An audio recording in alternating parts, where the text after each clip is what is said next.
অনেকেই জানে না বাচ্চাদের কিভাবে খাবার দিলে খুব দ্রুত ওজন বাড়বে। এইভাবে করে খাবারটা দিলে 100% ওজন বাড়তে সাহায্য করবে। অনেক বাচ্চাই বয়সের চাইতে কিন্তু তার ওজনটা অনেক কম থাকে, আবার দেখা গেছে লম্বাও অনেক কম হয়ে যায়।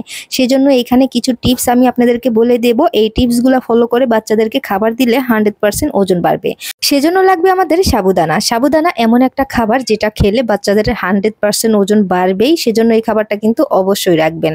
তো এটাকে আমি 10 মিনিট ভিজিয়ে রেখে দিয়েছিলাম। এখন হচ্ছে ফুটন্ত গরম পানিতে দিয়ে এগুলাকে সিদ্ধ করে নিতে হবে। তো একটু ভালোভাবে করে সিদ্ধ করে নিতে হবে। আর সাবুদানাটা কেনার সময় অবশ্যই খেয়াল করবেন, যেহেতু আপনারা বাচ্চাকে খাওয়াবেন সেজন্য চেষ্টা করবেন ভালো যে সাবুদানা দোকান বেছে বেছে ভালো সাবুদানাটাই নিয়ে আসার জন্য। তো ভালোভাবে সিদ্ধ করে এক সাইডে আমি ওটা ঢেলে রেখে দিয়েছি ঠান্ডা পানি দিয়ে ধুয়ে। এখন লাগছে আমাদের একটা ডিম।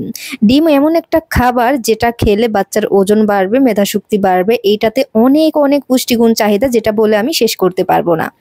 এবার লাগবে আমাদের গরুর দুধ। তারপর দিয়ে দিচ্ছি এখানে 1 চামচের মতো ঘি, আর দিয়ে দিব এখানে সামান্য পরিমাণে লবণ, যাতে করে খাবারের একটা টেস্ট আসে। আর একটা দিয়ে দিব এলাচ। এলাচটা দেওয়ার কারণে সুন্দর একটা ফ্লেভার আসবে, ডিমের কোনো গন্ধ পাবে না। তো এখন হচ্ছে এটাকে নেড়েচেড়ে নিচ্ছি। বাচ্চার বয়স যদি 1 বছরের নিচে হয় তাহলে গরুর দুধ স্কিপ করতে পারেন। এখানে নর্মাল পানি দিয়েও কিন্তু সাবুদানাটা রান্না করে খাওয়াতে পারবেন। এখন হচ্ছে এটা যখন বলক উঠে যাবে তারপরে হচ্ছে সাবুদানাগুলো আমি দিয়ে দিচ্ছি।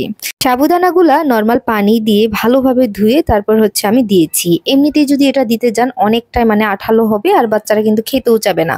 তারপর লাগছে আমাদের চালের গুঁড়া। আমি এখানে শুকনা চালের গুঁড়া 2 চামচের মতো দিয়ে দেব। দিয়ে নর্মাল পানি দিয়ে ভালো করে মিক্স করে নিব। এবার হচ্ছে যে ডিমটা আমরা ফিটিয়ে রেখেছিলাম ওই ডিমটা আমরা দিয়ে দিচ্ছি। যখন এই সাবুদানাগুলা 2 থেকে 3 বার বলক উঠে যাবে এই পর্যায়ে ডিমটা আমি দিয়ে দেব, আর এইভাবে করে নেড়েচেড়ে নিব। এইভাবে করে ভালো করে নেড়েচেড়ে নিতে হবে যাতে করে ডিমটা দলা পেকে না যায়, আর এইভাবে নেড়েচেড়ে নিলে খুব সহজেই বাচ্চারা খেয়ে নিতে পারবে। তারপর আমি এখানে চালের গুঁড়াটা যে রেখেছিলাম মিক্স করে ওইটাও আমি দিয়েছি, আর দিয়ে দেবো এখানে 1 চামচের মতো চিনি। বাচ্চার যদি ওজন বাড়াতে চান তাহলে চিনিটা কিন্তু মানে চেষ্টা করবেন না দেওয়ার। যদি বাচ্চা চিনি ছাড়া খায় তাহলে তো অনেক ভালো।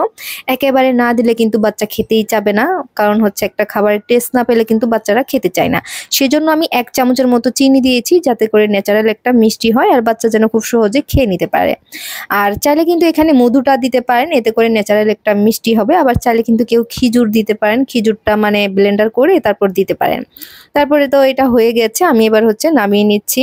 এভাবে করে যদি বাচ্চাকে সপ্তাহে 5 দিন রান্না করে খাওয়ান, 4 থেকে 5 দিন বাচ্চার ওজন বাড়বে, এটা আপনি নিজেই বুঝতে পারবেন পরিবর্তনটা। আর সবশেষে এখানে একটু চেরি ফল আমি একদম কুচি কুচি করে দিয়ে দিচ্ছি।